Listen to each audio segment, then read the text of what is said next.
rekan-rekan semua, selamat malam, alumni Elektro. Saya mau panggilkan sesama panelis Krishna Aditya, Elektro 2007, E-Fishery, dan Mas Ongki, 91, sekarang di Stripe. Mohon di spotlight semua ya. Sudah ya? Sip.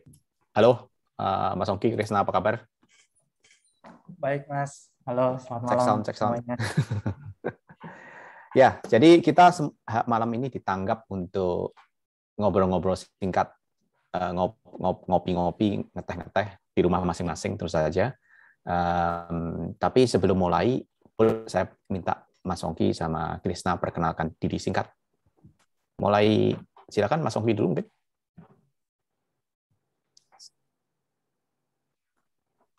Masih mute.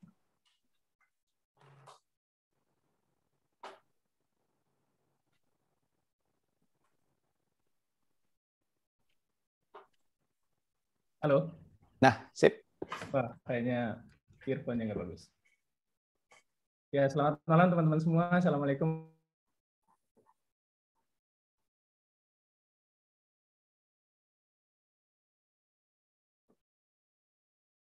Gangguan teknis ya kayaknya. Saya nggak bisa dengar.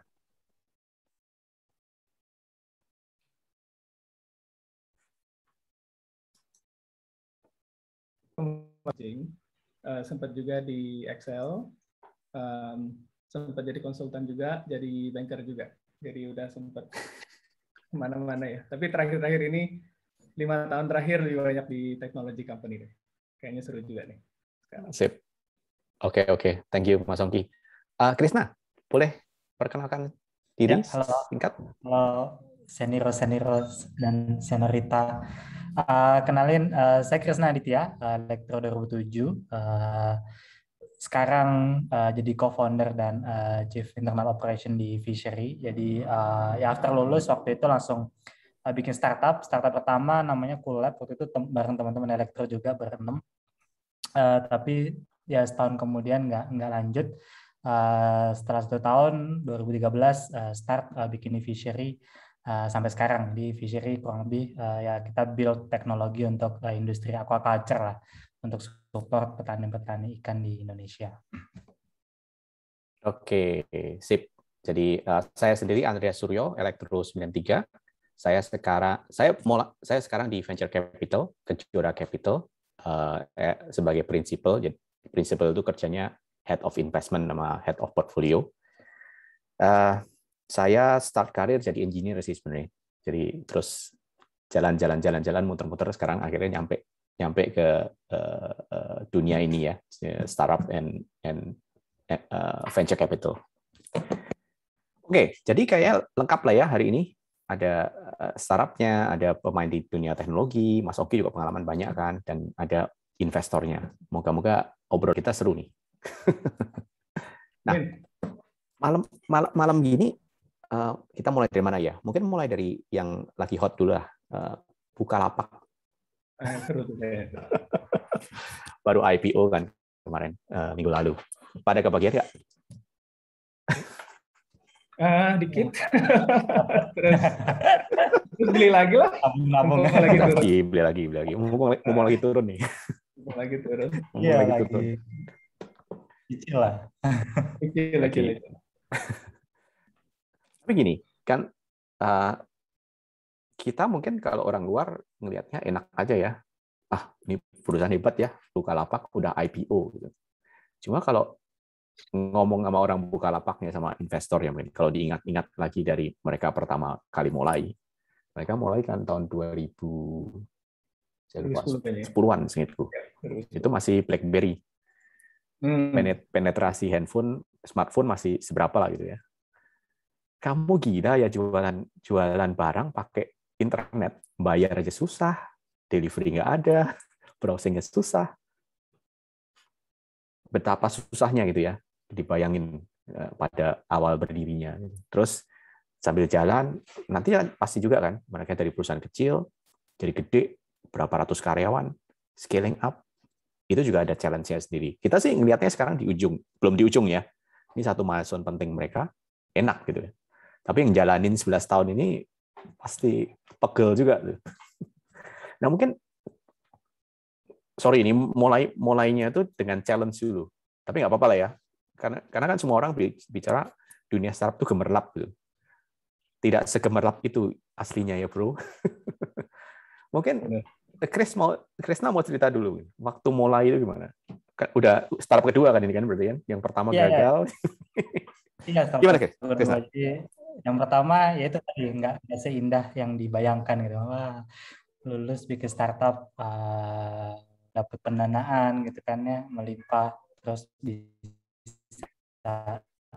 foya-foya. Tapi ya perjuangannya sangat berat ya. Jadi di awal dulu sempat di awal 2012-13 lah, awal di Fishery kita juga waktu itu ya sama Bukalapak bareng-bareng.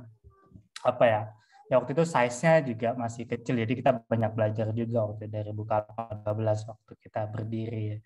Jadi ya challenge sih. Yang pertama ya mungkin kita perlu punya purpose yang besar ya, yang kuat gitu ya, untuk supaya ya apapun tantangannya ya purpose itu bisa menjaga gitu kan. Jadi startup saya yang pertama dulu itu ibaratnya kita karena anak elektro gitu kan ya. Jadi kita keren-kerenan aja. Wah, kita bisa bikin teknologi canggih gitu kan ya. Tapi masalah yang mau di-solve itu nggak clear. Nggak ada masalahnya. Tapi ya karena merasa punya ilmu, pengen disalurkan ilmunya, jadi ya kita bikin aja waktu bikin ya teknologi ya. Secara teknologi ya canggih ya di zamannya, tapi secara market itu nggak masuk. Jadi sehingga ya di sana sih akhirnya nggak bisa lanjut bisnisnya. Nah ini beda sama e-fishery. Jadi di awal challenge-nya ya secara teknologi sebenarnya sederhana banget ya. Kalau anak elektro ngelihat e-fishery itu bisa lah diduplikat, plek-plekan itu gampang gitu di awal-awal kita bikin nih. Jadi dulu banget ketika saya ngeliat teknologinya itu wah, anak elektro mahasiswa anak WS gitu workshop itu kan itu gampang lah. Secara teknologi nggak susah lah, bukan moonshot project gitu kan. Tapi secara problems itu fit gitu kan. Masalahnya ada sehingga itu sesuai sama kebutuhannya. Ya, sehingga disitulah challenge utamanya, gimana kita nggak hanya bisa bikin produknya, tapi bisa menemukan gitu kan ya marketnya itu seperti apa, problemnya yang bisa kita solve itu kayak gimana. Itu mungkin challenge pertama ya, sama kayak mungkin ya tadi cerita Bukalapak gitu kan. Secara momentum ya coba solve masalah-masalah UKM, gimana bisa menjual barangnya gitu kan ya secara lebih luas gitu kan ya. Jadi ya di sana sih secara teknologi yang menurut saya bisa diduplikasi, tapi gimana dengan teknologi yang sama kita bisa memonetisasi gitu kan ya bisnisnya supaya bisa growth dan tumbuh makin besar. Mas Ongki mungkin mau nambahin? Nggak apa-apa, lanjut dulu deh Mas Krisna. Iya, silakan Chris. Kalau mau lanjut silakan. Iya, jadi setelah tadi ya kita bisa ketemu market fitnya seperti apa, gitu. Kemudian mulai momentum kita ya build timnya gitu kan ya, build timnya. Jadi ya poin kedua ya gimana kita bisa build hiring orang gitu ya, ngeyakinin orang ya tadi orang-orang yang udah kerja di perusahaan atau orang-orang yang baru lulus ya, kamu kerja. Ini perusahaan masih nggak jelas baru 6 orang. Jadi ada cerita menarik sih waktu kita hire tim engineer pertama di Fishery. Waktu itu kita nyewa satu rumah di Dago. Rumahnya itu basement gitu kan. Kalau di Dago kan rumahnya ke bawah. Jadi orangnya itu datang ke sana. Nah mereka kaget ya. Wah ruangannya suram ya kayak tipikal garasi gitu kan. Jadi kita tinggal di situ ruangannya suram. Jadi ya mereka takut gitu, ini jangan-jangan kita mau diapain gitu kan, nggak jelas ruangannya kayak gimana gitu. Jadi besoknya mereka nggak datang lagi ke kantor. Padahal kita hire hari pertama Senin, Selasa udah nggak ada di kontak kok, nggak bisa dikontak gitu. Jadi ya itu challenge ya, gimana kita bisa ngeyakinin orang untuk join our company, believe di purpose-nya, di visinya. Kita punya visi yang besar loh, kita punya mimpi yang besar, dan ya yuk kita berjuang sama-sama gitu kan ya. Ya di sana sih gimana kita bisa tadi secara produk kita bisa build, secara market ini masalahnya ada nih fit gitu kan ya. Terus ya kita gimana kita bisa bikin timnya, karena kan nggak mungkin kita develop sendiri gitu kan ya semuanya. Jadi ya itu challenge yang kedua sih, yang cukup menarik ya. Jadi karyawan-karyawan pertama Fishery alhamdulillah sampai sekarang masih ada yang bertahan itu lebih dari 6 tahun di Fishery. Jadi emang mereka orang-orang yang cukup loyal lah ya. Jadi di awal-awal emang susah dapetinnya, tapi setelah dapat itu ya kita bisa build itu yang kedua, gimana kita bisa meyakinin timnya. Terus yang ketiga ya mungkin nyambung sama perbicaraan kita sekarang, ya gimana kita dapetin fundraisingnya gitu kan ya, gimana kita bisa meyakinin investor untuk ngasih pendanaan gitu lah. Nanti dari Mas Andreas juga bisa bercerita perspektif dari visi ngelihat startup itu seperti apa gitu kan, anak muda gitu kan ya, masih nggak jelas masa depannya, produknya juga kita, apalagi kita tadi teknologinya buat perikanan, nggak banyak visi yang tahu terkait perikanan. Walau kita pitching itu wah, aquaculture, apalagi kita waktu itu ke Eropa gitu, waktu ke US, mereka kan nggak ada gitu budidaya ikan. Ada. mereka menganggap efisiennya apa buat nangkep atau apa gitu kan. Jadi ya kita jelasin produknya kayak gimana, visinya seperti apa, company-nya, problemnya. Di Indonesia itu marketnya sangat-sangat besar. Kita negara kedua terbesar di dunia dari aquaculture ya. Proses itu nggak sebentar ya. Jadi ya sangat banyak lah, ada puluhan investor yang kita coba approach gitu di awal-awal. Tapi ya once kita dapat investor, kita bisa perform, ya akhirnya mereka believe di company-nya dan selalu follow gitu kan ya di round Fishery sampai sekarang gitu ya. Kita mau close series C. Jadi ya alhamdulillah tadi ya, once kita bisa build produknya, nemuin marketnya kayak gimana, bisa build timnya, ya kalau mau tumbuh secara eksponensial ya harus dapat pendanaan, karena kalau enggak ya akan organik, pertumbuhannya nggak akan cepat, nggak akan scale. Apalagi kita case-nya di hardware itu nggak mudah semudah apps itu kita build, lempar di cloud, upload di Play Store, itu bisa di-download seluruh Indonesia. Selesai. Ada bug, tinggal ditarik, dibenerin, dinaikin lagi. Hardware ada bug di Kalimantan ya, produknya harus di Kalimantan, harus ditarik, dan lain sebagainya. Itu problem challenge-nya sangat-sangat besar, ya. Apalagi belum ngomongin produksinya. Jadi ya dengan adanya fundraising, investor itu mempermudah scale produksinya, sehingga kita bisa menekan harga barangnya, dan itu bisa mempermudah customer untuk beli gitu kan ya produknya.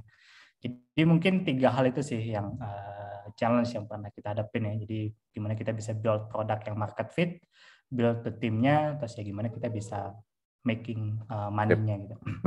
Sip. Boleh. Nanti kita balik ke 1-2 topik itu ya, yang produk sama tim. Itu menarik. Tapi sekarang kan berarti kan e-fishery udah tahapnya udah mulai scaling kan, produk market fit-nya udah ketemu, sekarang saatnya untuk grow the company dan sebagainya. Mungkin Mas Ongki mau nambahin, terutama dari sisi scaling ya, karena eventually suatu startup juga akan scale. Mereka udah ketemu produk market fit-nya dan harus go all out ke pasar. Mas Ongki mau cerita mungkin challenge yang dihadapin ketika scaling? Pasti pernah lihat kan, karena pernah ngerasain sendiri. Aku juga di Grab, sempat juga di tahap waktu Grab lagi scaling up ya, termasuk waktu itu sempat berjalan juga dengan Uber Southeast Asia. Jadi tadi Mas Krisna udah cerita, mungkin kalau kita bisa bagi 3 tahap ya. Yang pertama kan tahap early stage sampai dia titik di product market fit. Terus masuk tahap kedua yang Mas Andreas minta saya share sedikit, yaitu di bagian scale up. Dan tentunya yang terakhir sampai dia benar-benar truly becoming a big technology company. Kalau yang di product market fit tadi, memang challenge-nya udah dijelasin sama Mas Krisna, ada getting the right problem to solve, idenya tentunya dengan the right level of purpose. Terus tim juga nanti mungkin kita bisa bahas, dari tim itu sebenarnya nggak gampang untuk cari founders team ya. Mungkin kita bisa bahas lagi nanti. Dan produk ya. Produknya fokusnya kemana dulu nih? Produknya sampai ke titik di mana sudah sampai product market fit. Artinya apa sih product market fit? Artinya ada satu segmen di pasar, nggak perlu gede-gede amat, kecil aja, tapi they really love our product gitu. Saking senengnya sampai dia akan ceritain ke teman-temannya gitu. Ini produk bagus banget, pakai deh. Atau dia sampai seneng banget kasih masukan balik ke kita gitu. tolong dong produknya ditambahin feature ini, ditambahin feature itu gitu ya. Jumlah nggak perlu banyak, tapi kita tahu bahwa ternyata produk ini fit untuk certain segment yang bisa jadi core segment kita. Nah, banyak yang udah sampai di situ, terus nggak bisa scale up gitu. Ingat ya, ini juga saya juga heran kenapa orang mau masuk startup padahal secara probabilitas sebenarnya nggak bagus banget ya. 10% Only yang berhasil. one out of 10 actually yang bisa sukses gitu ya. Jadi then come the problem of scaling up gitu. Dan scaling up itu bukan hanya masalah duit sih sebenarnya. Karena sebenarnya kalau udah dapat produk market fit, udah ada momentum, sebenarnya duit itu bisa masuk ya. Banyak sih sebenarnya yang lihat. Apa sih masalah-masalah pas scaling up? Mungkin yang paling pertama itu, ini setelah udah punya produk market fit, saya mau distribusiin barang ini gimana caranya? Saya mau distribusiin produk ini gimana caranya? Ngembangin channel itu gimana? Nah, mungkin Mas Krisna tadi punya many efforts lah, misalnya coba ekspansi ke luar negeri, coba cari market di luar negeri. Ada juga yang partnering gitu, partnering dengan korporasi dan sebagainya. Misalnya dulu waktu belum ada banyak platform yang gede ya, dulu biasanya larinya ke telco. Saya dulu di telco di Excel. Jadi biasanya startup itu cari telco untuk bantu sebarin produk-produknya. Karena kebetulan telco itu punya masa yang besar sekali. Di Excel aja dulu kita punya subscriber bisa 50 juta. Jadi dengan channel yang dimiliki oleh telco, mungkin startup itu jadi lebih cepat dikenal. Jadi lebih banyak lagi yang mau adopt. Yang kedua, yang mungkin nggak banyak orang ngelihat nih, dan founder-founder mungkin kurang put a lot of attention, padahal sebenarnya sangat penting, itu adalah membangun di organization, gitu, expanding your team. Termasuk getting the talent. Itu tadi Mas Krisna udah share tuh. Susahnya nyari talent. Bayangin ini company baru, kita pengen orangnya bagus-bagus gitu. Tapi orang yang bagus-bagus itu belum tentu mau pindah. Saya nggak kebayang dulu Mas Krisna dulu 10 tahun yang lalu atau 7 tahun yang lalu di mana startup itu belum jadi keren gitu ya. Pasti susah banget. Saya selalu ingat ceritanya William di Tokopedia tuh. Dia waktu itu sempat bikin di career fair, seharian itu Tokopedia itu tidak menerima satupun CV yang masuk ke dia gitu. Susah sekali buat dia waktu itu untuk cari talent gitu. Jadi untuk scaling up very difficult kalau misalnya talentnya nggak ada. Kenapa? Udah level begitu, sebagai CEO dan founders yang lain udah nggak bisa lagi terlalu banyak di operation. Pelan-pelan dia harus kasih ke orang lain, dia bisa fokus ke yang lain. Which is actually the one yang sangat important untuk kelangsungan dari perusahaan tersebut, yaitu fundraising. Ini biasanya CEO akan lebih banyak nanti fokusnya ke fundraising. Bagaimana dia menjual story-story itu ke Mas Andreas gitu misalnya. Yep. Mas Andreas mau kasih funding gitu. Nah itu challenge yang saya lihat untuk scaling up. 3 hal. Yang pertama itu distribusi, yang kedua masalah getting the talents, yang ketiga dapetin funding of course. Dan sesudah itu ada sih misalnya pelan-pelan kita harus bangun sendiri eksekutif kita, tim kita seperti apa.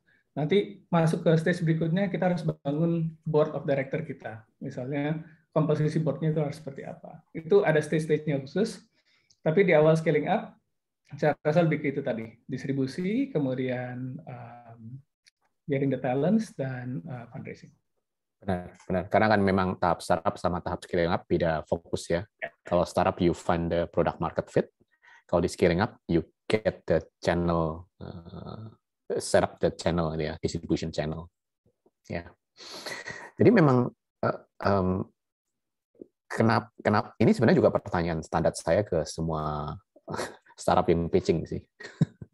Apa challenge yang kamu hadapi, masalah apa? Kalau dia jujur ngomong apa adanya, itu justru lebih baik sebenarnya, karena kita sebagai investor, kita tuh kalau mau invest cuma ngelihat 2 hal sebenarnya, terutama di early stage ya. Kita tuh kan beli potensi di horizon 3 ya. 7-10 tahun lagi company ini jadi kayak apa. Ya kan? Pasti Krisna juga rasain tuh waktu. Ini suatu yang amat nggak pasti, uncertain banget. Jadi kita nggak punya data sama sekali. 7-10 tahun lagi jadi apa ya? Ya mana yang tahu. Jadi kita nyari proxy, nyari sinyal. Proxy sinyal of potential future success-nya itu apa? Ya. So tadi benar. Pertama, ini Mas Salman tadi juga bilang kan, apa sinyalnya yang kita lihat dua. Satu, potensi pasar. Potensi pasar, tadi Mas Salman bilang, kalau orang ngerjain sesuatu yang besar, orang akan ikut. Banyak yang mau ikut kamu. Kalau kamu ngerjain sesuatu yang kecil, ya susah ya. Siapa yang mau ikut? Udah startup, ngerjain market yang kecil.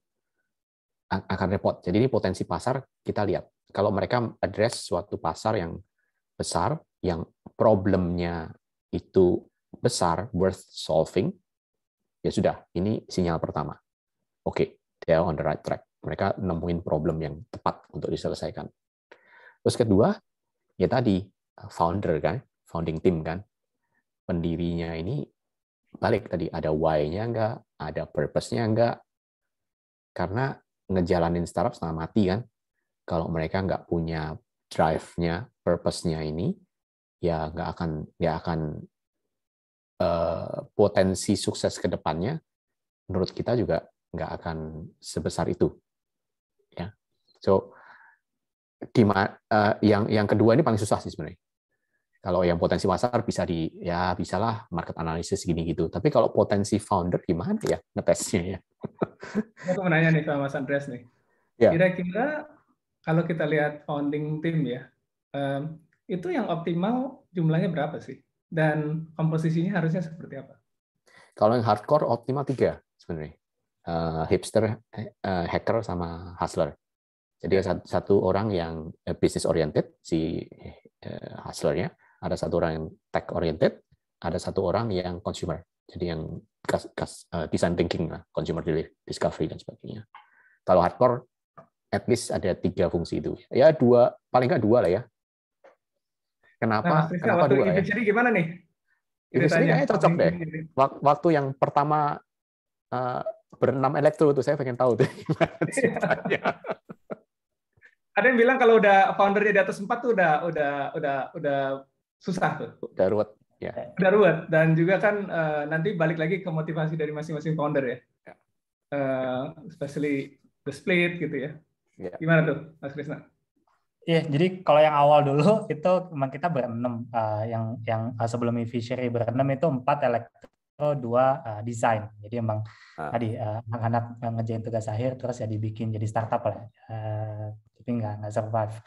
Terus kalau yang eFishery ini sebenarnya pas sih. Jadi kita bertiga dan combine. Kalau tadi kan 4 elektro, 2 desain, cuman dua keahlian ya. Kalau yang eFishery ini kita satu background-nya biologi, Gibran, hustlernya yang dia ngerti marketnya karena dia biologi, jadi paham kondisi pertanian itu seperti apa. Dia pernah dapat mata kuliah aquaculture juga, jadi ngerti kondisi petani-petaninya.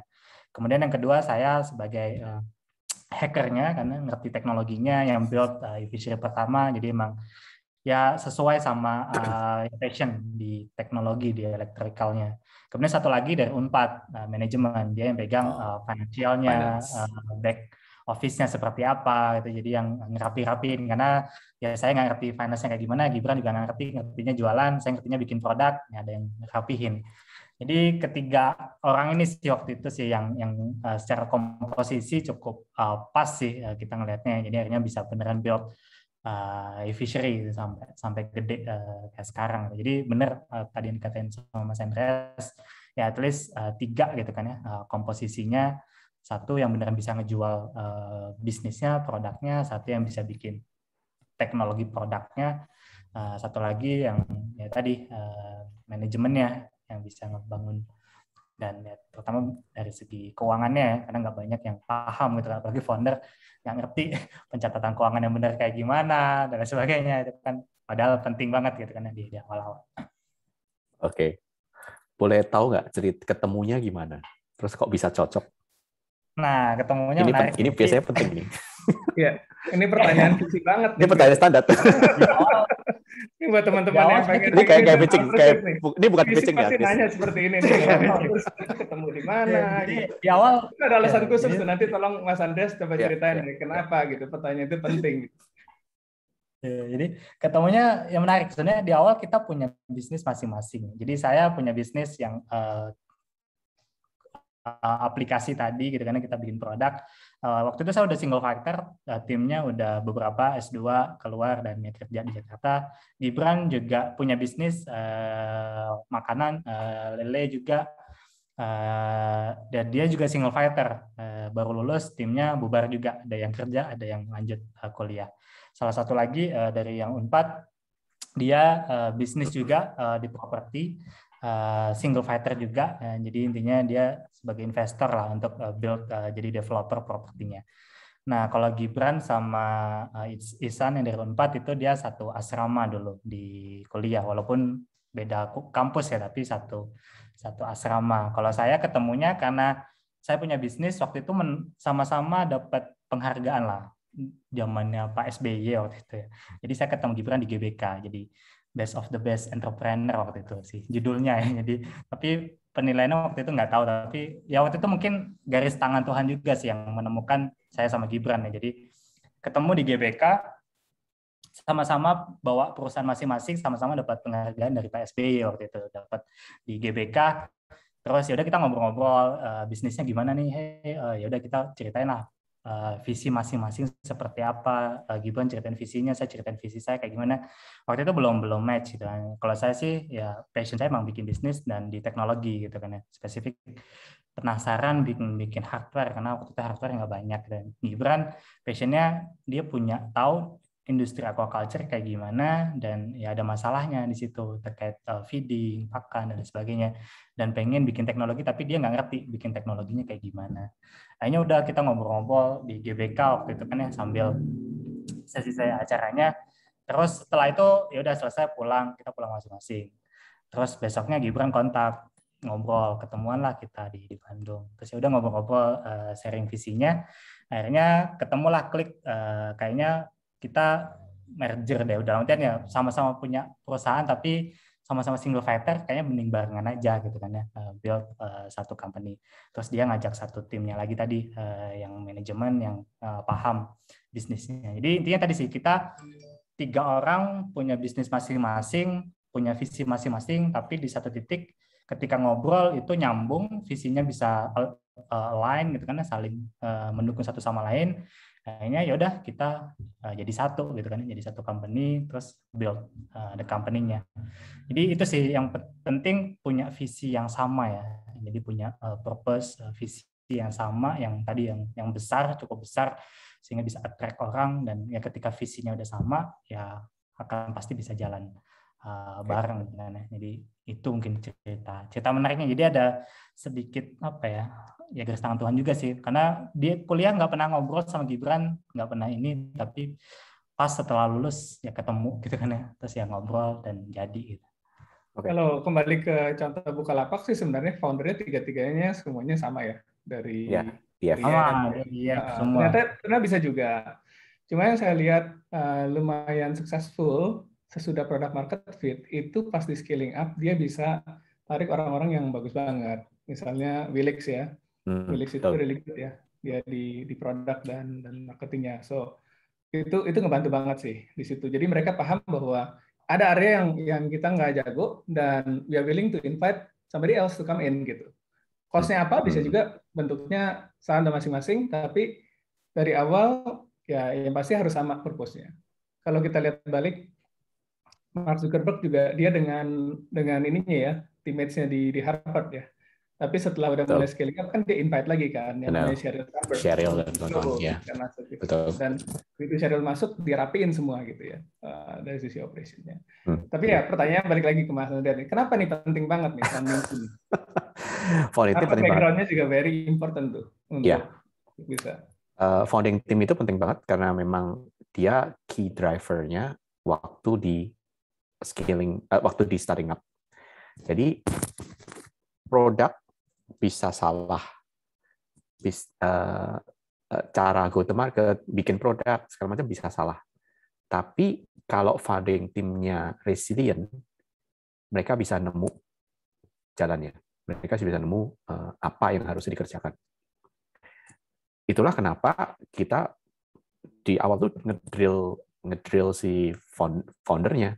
Karena mereka tuh ketemu di mana. Karena dalam perjalanan waktu itu pasti berantem. Pasti berantem kan sama Gibran. Pasti pernah berantem. Selisih pendapat ini itu. Kalau mereka visinya nggak klop, why-nya nggak klop, itu bubar sih. Stresnya luar biasa lah startup pasti. Udah runway uang tinggal 2 bulan, belum close juga. Ya ini siapa yang dikorbanin nih? Foundernya gajian nggak? Kalau ternyata nggak bisa sepakat dengan hal-hal yang fundamental antar founder, company-nya mau kemana gitu kan, susah ya. Jadi makanya di awal-awal founding team itu is the core of the startup sebenarnya. Mau produknya apapun, asal founding teamnya kuat, beres. Kita sering lihat kok founding awalnya produknya A, jalan 3 bulan jadi B, dan B ini sukses. Founding teamnya sama. Oke. Mereka pivot jadinya. Itu aja kok. Nah, mungkin switch gear sedikit ke Mas Ongki deh. Gimana sih rasanya Mas Ongki dari dulu Excel perusahaan established gitu ya, terus ke perusahaan-perusahaan yang lebih teknologi dan di skala scaling up ya, yang perkembangan pasti cepat banget gitu. Dan yang menarik kan kedua perusahaan yang Mas Ongki sekarang ada ini dua-duanya platform strategi ya. Grab itu platform, Stripe juga anyway platform kan. Apa yang bisa dipelajari dari sana untuk teman-teman startup yang baru mulai? Ya, mungkin 2 hal ya. Artinya gini, kita kalau mau berkecimpung di startup juga nggak harus selalu kita bikin sesuatu sendiri kan ya. Artinya kita juga bisa menjadi satu bagian dari startup yang sudah mulai proven product market fit-nya dan kita masuk di situ gitu. Itu yang saya jalani waktu di Grab dan juga sekarang di Stripe ya. Kalau di Grab, kebetulan memang sejak dari masih ruko di Ben Hill, saya udah bantu Anthony waktu itu untuk cari talent. Waktu itu dia kan mulai scale up dan challenge dia di Indonesia itu balik lagi. Siapa sih yang mau join Grab waktu itu ya tahun Padahal ya Grab udah kayak gitu ya. 2015. Siapa lu? Iya, terus datang ke kantornya juga ruko yang yang kurang representatif lah di Ben Hill gitu. Dan apa yang dia jual ya itu, yang dia jual adalah purpose dan mission gitu. Dan ya dia carilah bantuan dari orang seperti saya gitu ya. Dan of course sebagai starting point saya juga try to offer my credibility gitu, karena saya believe in Grab waktu itu kan. Saya sebenarnya belum employee Grab, saya offer credibility bahwa look, this company will be good gitu. Jadi ya naturally saya akan reaching out ke tim saya di Excel yang sudah keluar, saya persuade untuk masuk Grab, dan juga bekas tim saya di BCG dulu gitu loh. Jadi awal-awal saya bantu waktu itu Anthony di situ, beberapa mau, beberapa juga nggak mau ya. Tapi a few actually waktu itu mau join dan jadi tim awal dari Grab di Indonesia. Saya sendiri waktu itu masih ragu gitu untuk masuk langsung ke startup. Ya waktu itu masih di telco, baru dikasih assignment untuk pegang digital di Excel. Jadi saya pikir sama juga nih doing digital gitu. Tapi ternyata beda gitu. Bedanya kenapa nih saya ceritain. Kalau di telco ini perusahaan yang memang investornya itu melihat telco itu sebagai sesuatu yang sudah mature dan lebih larinya ke cash flow. Jadi duitnya udah masuk gitu ya. Kalau dia harus ngeluarin duit untuk something yang belum jelas untungnya, profitnya, jadi harus rugi dulu, tipe investornya udah nggak cocok di telco. Jadi berat buat telco itu untuk nge-fund satu bisnis startup yang harus bakar-bakar duit. Gitu. Ingat nggak waktu itu telco Excel waktu itu pernah bikin yang namanya Elevenia. Baru $100 juta aja keluarin duit masing-masing nih, 50 juta Excel, 50 juta Escape Planet. Itu kita investor udah teriak, investor deg-degan. gitu. Wah ini bakar duit tapi duitnya kapan masuknya? Sementara kalau kita invest 50 juta di BTS, pasang BTS di mana itu duitnya langsung masuk gitu. Ya kan? Langsung masuk. Jadi itu challenge gitu. Jadi memang doesn't work lah. Pas saya masuk ke Grab gitu waktu itu ya. Memang beda banget sih. Artinya pertama dari sisi funding itu udah jelas ya. Investornya itu pas gitu. Investornya memang looking for growth. Jadi dia willing untuk bakar-bakar duit ya. Mulai dari insentif driver, later on insentif GrabFood dan sebagainya. Semuanya untuk apa? Semuanya untuk growth. Tadi yang scaling up. Makin besar scaling up, makin bagus. Kenapa? Nanti saya ceritain. Tapi satu yang saya lihat very different dari technology company, terutama startup ya, dibanding dengan waktu saya masih di telco dulu. Di startup, time is really money gitu ya. Benar-benar waktu itu adalah uang banget gitu. Jadi semuanya dikerjakan dengan sense of urgency. Artinya apa? Dengan jumlah orang yang sama, nggak mungkin ngerjain 5 hal yang berbeda, tapi ngerjain tipis-tipis. Gitu. Mendingan orang-orang itu dipakai untuk fokus ke satu hal. Benar-benar fokus ke satu hal, make sure you are really good at it. Tadi balik lagi ke product market fit, make sure you are really good at it, you really win it. Jadi itu yang explain kenapa waktu itu Grab terlambat masuk di food delivery. Karena Grab strateginya adalah dia mau menang dulu di ride hailing. Yeah. Jadi benar-benar dia fokus dulu sampai akhirnya dia bisa akuisisi Uber di Southeast Asia. Baru dia menang di ride hailing. Dia punya about 60-70% market share Southeast Asia. Good enough, jadilah itu satu platform di mana banyak sekali orang yang masuk. Begitu sudah menjadi satu platform, baru dia mulai bergeser. Platformnya terbentuk, tinggal dia tambahin produknya. Produk berikutnya apa? Produk berikutnya GrabFood Delivery. Produk berikutnya adalah Grab Express, which is yang delivery dari barang. Gitu. Dan akhirnya lari ke financial services sekarang. Jadi yang saya pelajarin di situ, pertama, time is really money in startup. Yang kedua, fokus banget in terms of execution. Benar-benar start di satu hal dulu, jadi nggak usah spread your self thin across banyak inisiatif. Karena itu akan indah pada waktunya. Begitu kita udah menang di satu produk itu, kita akan dengan gampang membentuk satu yang namanya platform. Kita tinggal geser ke bisnis-bisnis yang terkait di situ. Ya itu saya rasa sih yang saya lihat paling penting. Satu lagi mungkin secara talent acquisition, ya memang talent acquisition ini very challenging, tapi at the same time tools-nya di startup juga mungkin cukup banyak ya, terutama pertama mission itu jelas banget itu. Jadi tools pertama itu yang paling penting adalah mission. Kelihatan banget startup itu selalu try to offer the mission untuk people. Nah, dari sisi gaji agak susah ya. Tapi yang kedua selling the growth story ya. Selling the growth story, ya you riding the stock yang nantinya ya pas dia exit gitu. Sekarang mungkin lebih gampang untuk ngejelasin karena udah ada contohnya. Ada contohnya. Lagi ya. Tapi bayangkan ini 5-6 tahun yang lalu itu lebih susah gitu. Itu sih. Oke. Thank you Mas Ongki. Kita ada beberapa pertanyaan dari audiens ya. Mas Ilham, boleh tolong di-share? Sudah ya. Oh, coming. Oke. Oke, baik. Ada 1, 2, 3, 4. Yang mana ini? Oke, bagaimana untuk Mas Ongki, Mas Krisna, bagaimana startup agar bisa scale up lebih cepat? Adakah kiat atau tips-tips dari Mas Ongki dan Mas Krisna?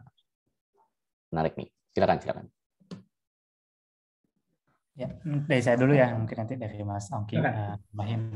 Tadi mungkin sempat di-mention gimana sih kita bisa scale up ya. Jadi yang pertama tadi sih memang perlu nemuin dulu produk market fit-nya, karena kalau enggak nanti enggak efektif gitu kan scale up-nya. Jadi ketika once ketemu baru nanti di scale up. Produk market fit itu apa sih? Saya selalu menganalogikan ini kayak unit economics sih. Maksudnya kita perlu dapetin bener unit ekonomiknya apa. Tadi misalkan kayak Grab, unit ekonomiknya misalkan driver atau bayarnya gitu kan ya. Dia perlu memperbanyak itu dulu ya. Jadi one things yang perlu diperbanyak. Kayak misalnya di fishery, unit ekonomiknya apa sih? Ponds misalnya, kolam.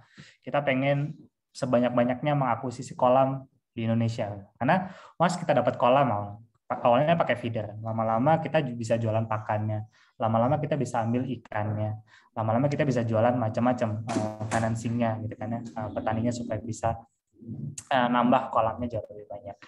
Jadi di sana sih. Jadi gimana sih bisa lebih cepat? Yang pertama yang jelas fokus dulu ke satu hal yang beneran kita strong gitu kan ya di sana, dan itu make sure beneran unit ekonomiknya, unit ekonomik yang sesuai gitu kan ya.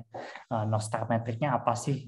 Kan banyak di startup company selalu ngelihatnya North Star metriknya apa gitu kan ya. Jadi ya fokus di satu hal gitu kan ya, yang kita beneran kejar. Mas itu kita bisa kejar, baru kita bisa ya scale up, itu lebih cepat.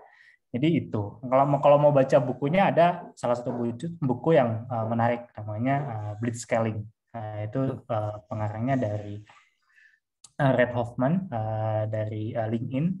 Itu buku yang pas ketika kita beneran mau blitzscale. Jadi nggak hanya scaling tapi beneran blitz, cepat gitu kan ya. Dan kecepatan itulah yang penting, karena apalagi startup yang kompetitornya ada gitu kan ya, kayak misalkan tadi Grab sama Gojek itu kan cepet-cepetan. Kalau salah satu nggak kalah cepet ya marketnya akan diambil, karena kalau ngomong startup the winner take all gitu kan ya, pemenangnya akan ngambil semuanya sebesar mungkin. Jadi gimana kita bisa beneran cepet gitu kan ya, ngambil momentumnya di blitzscaling mode-nya itu sih.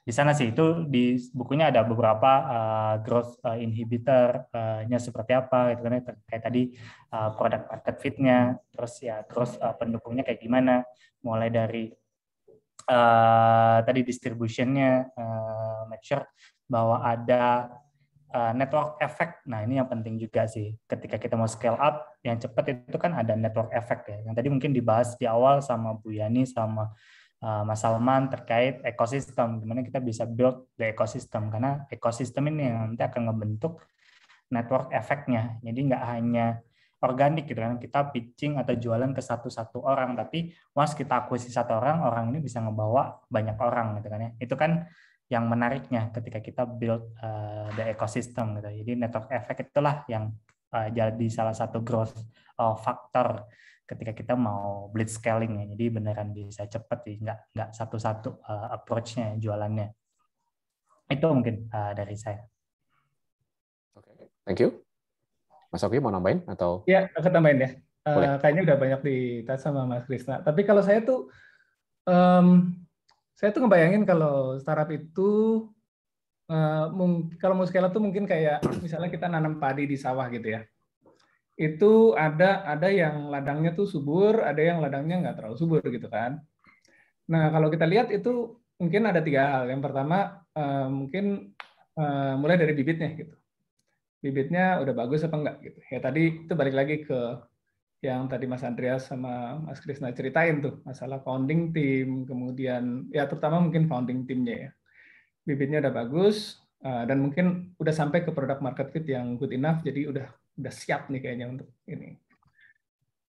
Terus yang kedua yang mesti kita ingat bahwa sebenarnya ada hal-hal yang membantu dia jadi lebih subur gitu. Dapat air dari mana gitu misalnya ya. Kemudian ada yang nyangkulin nggak gitu kan, petaninya gitu ya, nyangkulin, yang bantu nyangkulin dan sebagainya. Itu yang kalau kita ibaratkan, analogikan di startup itu adalah ekosistemnya gitu. Apakah dia bisa masuk ke dalam satu ekosistem atau bisa aktif cari ekosistem yang bisa bantu dia. Contohnya apa, misalnya ada mungkin yang teman-teman dengar yang namanya inkubator gitu ya.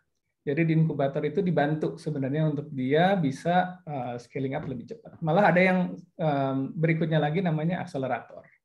Sama, itu ada coaching one-on-one dari orang-orang yang sudah lebih dahulu sukses sehingga dia bisa scaling up lebih cepat, atau mentoring dan sebagainya. Dan yang terakhir mungkin di sawah itu juga kan suka ada banyak burung yang mau makan ya. Jadi ada orang-orangan gitu. Jadi pertanyaan adalah apakah startup itu, ingat ya, startup itu nggak, begitu dia udah mulai scale up, dia udah menarik perhatian orang lain. Gitu. Jadi orang lain itu ngelihat ini something yang interesting gitu. Saya juga mau masuk ke situ. Jadi kan pertanyaannya adalah berikutnya adalah defensibility dari startup itu. jangan lupa bahwa startup ini bukan dibikin cuma buat setahun terus dijual gitu. Biasanya good startup itu umurnya 10 tahun lah, Bukalapak aja baru 10 tahun. 10 tahun baru bisa tuh. Aja sampai titik ini udah butuh waktu 10 tahun. It takes long time. Jadi how to survive in the 10 years. Harus ada kemampuan untuk defensibility. Jadi 3 hal ini yang saya rasa perlu diperhatikan banget nih sama startup yang sudah lewat product market fit dan mau scale up. Okay. Mas Andreas, saya pengen tahu loh. Menurut Mas Andreas gimana nih? Apa nih ini kuncinya? Ujungnya memang benar. Awalnya itu memang dia harus ketemu product market fit. Banyak yang bikin produk, asal bikin produk, yang ditanya customer-mu siapa, nggak bisa jawab. Itu wajib banget kan, padahal ya, pertanyaan wajib. Customer segment, early adopter segment, itu harus terdefine bagus. Terus kedua, biasanya juga mereka bikin produk cuma ikut-ikutan gitu kan akhirnya kan. Jadi nggak jelas value-nya apa. Punya target segmen, tapi target segmen itu tidak merasa produk ini ada value-nya. Jadi dia bukan bikin painkiller atau bikin candu, tapi sebenarnya dia bikin vitamin. Orang minum nggak apa-apa juga nggak apa-apa gitu. Value-nya nggak jelas. Itu banyak. Karena tahun 2000 berapa ya? 16-an gitu ya. 16-15 itu dari 100 pitching yang saya terima, 90 bikin marketplace. Mungkin kalau ke daerah-daerah sekarang masih kayak gitu juga loh. Kalau ditanya ide startupnya apa? Oh, saya mau bikin ini, tapi ya it's actually marketplace or it's actually probably ride hailing. Ya, jadi jangan deh bikin sesuatu yang ya udah kamu nggak bisa menang lagi gitu, percuma gitu. Nah ini Mas Andreas, saya mau tanya nih terkait sebenarnya sama yang nomor 2 nih, yang pertanyaan kedua nih, how to get investment. Mungkin kalau udah levelnya udah scaling up lebih gampang ya. Lebih gampang. Tapi kalau masih di awal-awal nih, even sebelum product market fit, itu ngandelin investment dari mana sih kalau kita butuh uang gitu untuk membangun produk itu? Kalau di level awal, unfortunately memang susah sih. Jadi itu source-nya cuma 2, uang sendiri atau 3F. Friends, family, and fools. Yes. Ceritain dong, fools maksudnya gimana nih? Friends, family, and fools. Sebenarnya bukan fools lah, tapi orang-orang yang nekat sih sebenarnya. Sebenarnya ini yang masih agak missing link di Indonesia, angel investors. Karena untuk investasi 500 sampai 1 miliar gitu ya, mungkin venture capital belum mau kan, terlalu kecil, perusahaan masih terlalu early. Tapi kan sebenarnya angka itu kalau 5 orang pembisnis yang udah sukses urunan 500 juta dapat kan, 500 juta lumayan lah, cukup untuk menemukan product market fit tes awal. Nah, missing link ini yang kita harus kerjain sebenarnya di Indonesia, angel investing. Ya. Nah, kemana nih nyarinya nih angel investing? Ini udah ke family, ya family juga butuh duit nih sekarang. Makanya kita disuruh bikin startup. Kalau mau ke friends, boro-boro lah. Friends baru lulus kuliah semua. Sama gitu. Ini. Jadi cari fullsnya di mana nih cari fullsnya nih? Nah, makanya ini dong. Kenapa ada IAITB kan? Ada IAE ini. Nah, ini pesan sponsor sebenarnya kan. Sponsor, betul. Apa yang IAE bisa kerjain nih untuk membantu teman-teman ya ITB elektro ataupun ITB secara luas ya. Kita juga nggak mau danain startup yang isinya elektro semua kan, ingat ya. Untuk membantu rekan-rekan kita yang pengen masuk ke entrepreneurship, terutama digital entrepreneur. Berarti kan harus ada sesuatu dong yang dipresentasikan lah ke calon angel ini. Betul. Angel. Bentuknya apa sih, Mas Andreas? I think atau Mas Krisna lah dulu waktu awal-awal cari angel gimana tuh? Apa yang disiapin waktu itu? Bikin apa sih? Ya, jadi ya pasti harus ada pitch deck. Maksudnya kita bisa menuangkan ide kita ke dalam sebuah ya presentasi. Maksudnya namanya kan ada elevator pitch gitu kan ya, gimana kita bisa meyakinkan investor dalam waktunya sangat singkat. Karena kalau investor kan tadi Mas Andreas menerima 100 pitch dalam waktu 1 bulan atau 1 minggu dapat 100 kan, ya bisa jadi kita pitch kita ketika nggak outstanding akan dilupakan gitu kan ya, sama-sama aja gitu kan, nggak menarik. Jadi emang perlu bikin sesuatu hal yang outstanding, yang benar nempel ke investor gitu. Investor itu dapat wow momennya gitu ketika bicara dalam waktu yang sangat singkat tadi. Gimana kita bisa ngeyakinin investor dalam waktu 1-5 menit gitu kan. Kita ngobrol lagi di jalan, terus ya beneran, oh apa nih? Jadi dia penasaran untuk ngobrol. Jadi gimana kita bisa mengartikulasikan story-nya itu dulu sih yang pertama ya. Jadi beneran visi yang kita punya beneran bisa diturunin jadi sebuah story yang meyakinkan ya. Jadi satu pitch deck ada forecast-nya, ada tadi market size-nya seberapa besar, data-data yang kita collect untuk yang yakinin mereka. Itu yang pertama. Kayak jualan apartemen gitu ya? Iya, jualan. Kan barangnya belum ada, bisnisnya barangnya belum ada nih. Jadi ya gimana kita bisa ngeyakinin dalam waktu yang cepat. Jadi beneran harus bikin yang menarik, kita nggak biasa-biasa aja gitu kan ya, pitch deck-nya. Jadi di situ sih waktu itu momen kita akhirnya banyak pitching dan banyak ya merevisi gitu kan ya, mulai dari deck-nya, ya story-nya yang dibangun kayak gimana, sampai akhirnya beneran dapet, beneran bisa menyentil gitu perhatian investornya gitu kan. Oh apa nih menarik nih kayaknya, sehingga mereka tertarik dengerin lebih lama, akhirnya kita bisa cerita jauh lebih dalam gitu kan untuk meyakinin mereka di sana. Itu terus kalau tadi yang ngebangun ekosistem angelnya, menurut saya ini menarik sih ketika tadi mungkin nyambung ke topik awal Bukalapak IPO ini. Menurut saya success story IPO, exit, merger itu akan menimbulkan banyak miliarder gitu kan ya, miliarder baru. Zaki udah jadi triliuner gitu. IPO. Dia ada visi itu, dia punya visi. Jadi jadi kenapa Silicon Valley itu sukses, karena banyak terjadi IPO dan banyak terjadi merger. Sehingga kayak Elon Musk, dia jualan PayPal, sehingga dia bisa bikin Tesla, bikin macam-macam, dia bisa invest ke banyak. Jadi ketika ekosistemnya udah kebangun, success story-nya ada gitu kan ya, tadi ada yang IPO, ada yang sukses, duitnya banyak gitu kan ya, triliuner, dan dia punya pattern-nya, punya pengalamannya gimana bangun startup, gimana ini, sehingga dia willingness to invest ke orang gitu kan, karena dia pernah ngalamin ketika dulu dia diinvest, dia bisa kayak gini, jadi bisa invest atau dia bisa bikin another company. Jadi success story ini sih dan ekosistem ini sih yang nanti mungkin akan menarik sih ketika Bukalapak, Goto, Traveloka atau siapapun nanti akan banyak yang IPO, akan banyak miliarder baru yang itu yang nanti akan jadi angel buat startup baru nantinya. Dan itu akan ya seperti bola salju sih, makin lama akan makin besar. Ya hopefully beneran ekosistem kayak di Silicon Valley-nya bisa kebentuk gitu kan ya.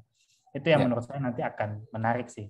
Gimana kita bisa menumbuhkan angel investor baru ya. Yang full tadi sih, full itu nekat tadi ya, yang beneran mau naruh duitnya karena dia emang yakin gitu kan ya. Itu mungkin kalau dari saya tadi gimana kita bisa pitch, kemudian yang kedua ya gimana ekosistemnya bisa kebentuk sih. Saya kasih tahu rahasia dagang, yang dapat funding itu biasanya 2, pitching-nya bagus, atau 2 kenal sama visinya, dah. Syaratnya dulu. Nih semua nih sama Mas Andreas nih, kebetulan nih mumpung. Saya juga kebetulan sempat angel invest di beberapa company. Banyak juga learning dari situ ya. Tapi kalau saya lihat pattern-nya sih, pertama kalau angel invest kan early stage ya. Itu saya seperti yang tadi Mas Andreas bilang sih, saya benar-benar harus compatible dengan founders-nya sih. Saya lihat founders-nya punya grit, punya drive, determination. Jadi kalaupun produknya nanti dia pentok sana sini, dia nggak mau stop ya, dia benar-benar cari terus. Alhamdulillah so far so good. Actually buat teman-teman dari IAE yang kira-kira mau angel invest, saya rasa mungkin sekarang waktu yang pas ya, karena saya lihat, nggak tahu ya Mas Andreas ya, mungkin probability kita bukan 1/10 lagi ya, mungkin actually a little bit better sih kali ya. Kalau 10-nya itu 10 yang proper ya artinya ya. Betul. Mungkin sekarang saya lihat this is the golden era mungkin buat startup Indonesia. Jadi harusnya bisa lebih berani lagi untuk invest, hitung-hitung bantu ya, kalau bisa bantu alumni ITB juga sih. Ya, betul. Opportunity-nya sekarang sih. Jadi kan udah ada platformnya kan. Kita bangun sesuatu around Goto atau around Bukalapak, ketolong tuh.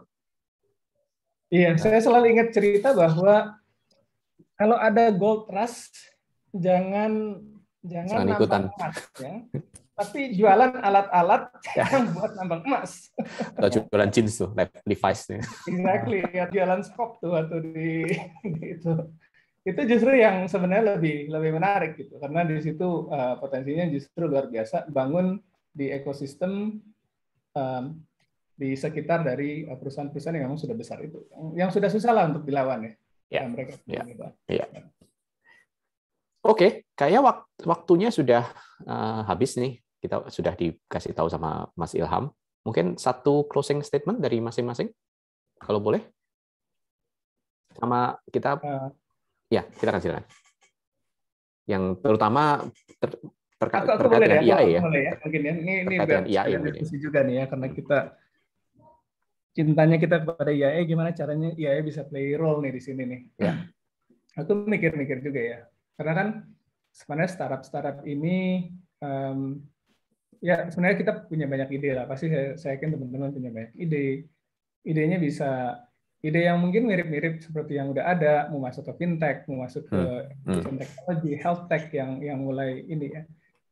Nggak apa-apa juga, coba dipelajarin aja, tapi ya make sure value proposition-nya cukup jelas lah ya. Jangan sama seperti misalnya udah ada Halodoc terus mau bikin Halodoc kedua tapi nggak jelas tuh value proposition-nya apa ya. Susah juga gitu orang mau funding your startup kalau kurang bisa differentiate. Tapi kalau kita tarik balik ke kekuatan kita nih di elektronik. Ini saya lihat ya misalnya kemarin ya, Cina aja ya udah mulai mencoba untuk memaksa orang-orang untuk beralih.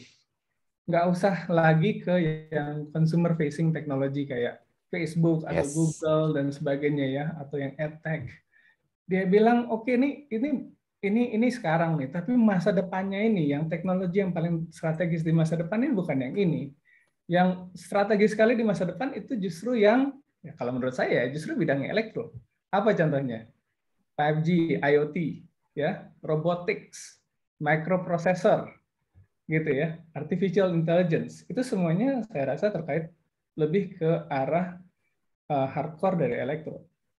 Nah, tentunya pertanyaan sekarang, gimana caranya kita bisa encourage elektro dan alumni-alumninya bisa lebih ngelihat sektor-sektor yang ini. Jangan balik-balik ke marketplace lagi, balik-balik ke platform lagi. Padahal hal-hal yang ini sebenarnya adalah strength dari kita.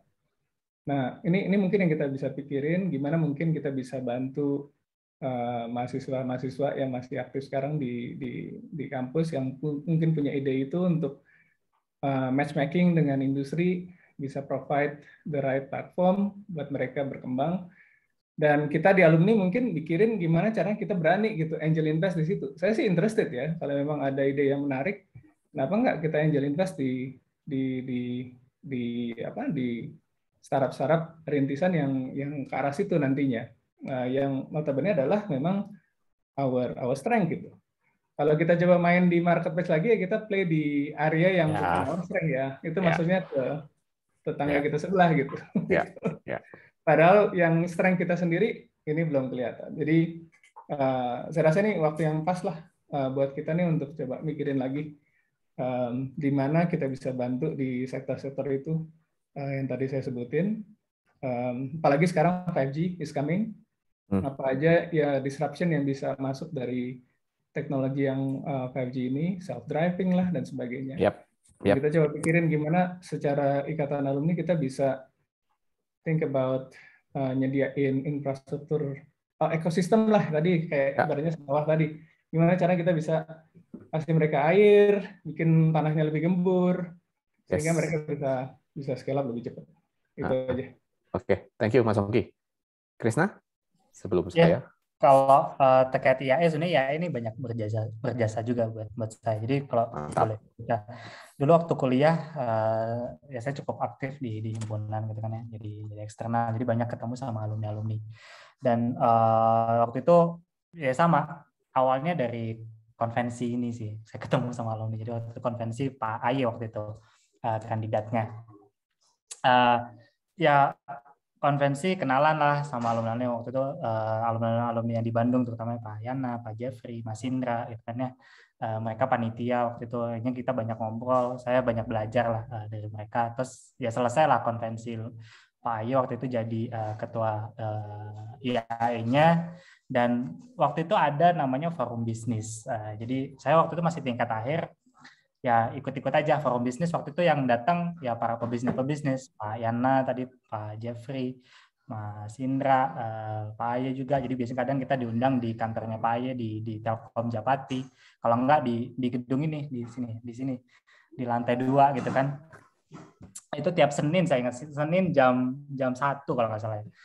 Itu biasanya yaudah kita forum bisnis ya, jadi ngobrol aja, sharing sesama. Saya sebagai mahasiswa dengerin aja, kita kan nggak ngerti, tapi di situ muncul apa ya confidence gitu kan. Tadi ya saya baru lulus ya, belum tentu bisa bikin bisnis, tapi dengan obrolan gitu kan ya, wawasan yang kebuka, confidence levelnya jadi naik. Jadi beneran confidence ketika lulus ya udah beneran mau langsung terjun bikin bisnis. Jadi dari forum bisnis itu lahirlah ya, ini katanya ya, tapi kemungkinan sebenarnya kan waktu itu Pak Aye di Rut Telkom dan ketua IAE. Jadi dari forum bisnis dibawa jadi BDV waktu itu, BDV. Ini saya angkatan pertama inkubator di BDV Bandung. Waktu itu namanya belum, sekarang apa sih namanya? Namanya ganti. Dulu masih BDV. Jadi waktu itu ya tadi Pak Aye bilang ya ini cikal bakalnya dari forum bisnis IAE, diresmikan lah, harus menginduk gitu kan ya, supaya ada dananya, supaya lebih sustainable programnya. Ya Indigo namanya, benar. Indigo, ya. Namanya sekarang Indigo. Jadi dari forum bisnis yang awalnya cuma meeting rutin tiap bulan gitu kan, kita sharing doang, akhirnya jadi sebuah inkubator. Nah sekarang udah makin besar jadi inkubator, ada akseleratornya juga, ada venture capitalnya juga yang di sana. Jadi ya kontribusinya cukup besar ya buat perjalanan.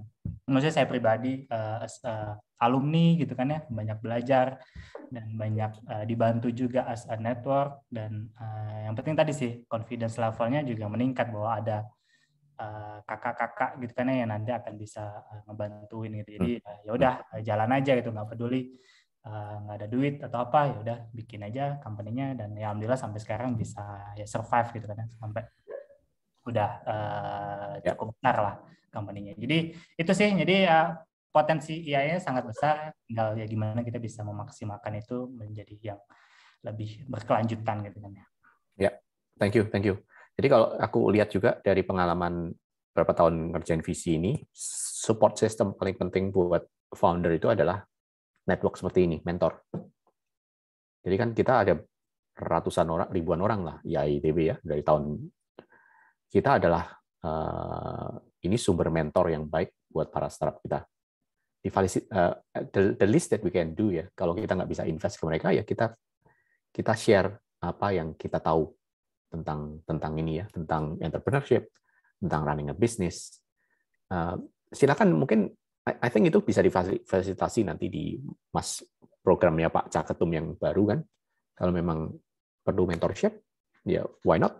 Kita semua mau kok giving back, pay it forward kan. Itu culture yang dibangun juga di semua ekosistem startup, pay it forward. Teman-teman businessman yang sudah jalan, udah maju, mereka giving back to the community, to the ecosystem. Ngajar, office hour, jadi one on one, 1 jam, 2 jam tiap minggu, kan nggak seberapa gitu sebenarnya. So I think it's practical. Nah, habis itu kalau kita bisa bangun endowment fund untuk invest ke ini ya step berikutnya, why not gitu kan? Atau mulai angel fund dulu ya, why not? Silakanlah dipikirkan. Dan karena itu kita kembalikan ke Mas Reza. Waktunya sudah jam 9. Thank you banget nih Mas Andreas, tepuk tangan buat Mas Andreas nih yang udah moderating. Ya.